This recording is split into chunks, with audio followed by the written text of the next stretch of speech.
Sebagai upaya menumbuhkan jiwa nasionalisme, Polres Pulau Buru menggelar upacara memperingati Hari Kemerdekaan Republik Indonesia ke-76 tahun. Kali ini upacara dilakukan bersama narapidana di dalam tahanan.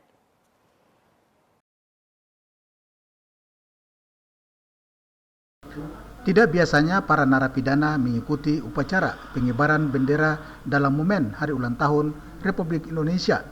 Uniknya di Polres Pulau Buru, narapidana diajak untuk mengikuti upacara pengibaran bendera merah putih di dalam tahanan sebagai bentuk penghormatan.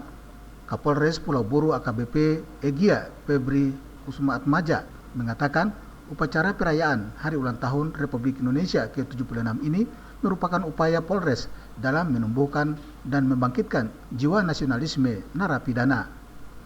Upacara pengibaran bendera merah putih yang berlangsung di tahanan Polres Pulau Buru diikuti 20 orang narapidana. Upacara ini juga merupakan salah satu program Polres setempat dalam membina dan menggelorakan semangat kebangsaan. Narapidana juga dibekali dengan ilmu agama sebagai cara polisi dalam memberikan penguatan secara spiritual. Upacara yang digelar itu menerapkan protokol kesehatan.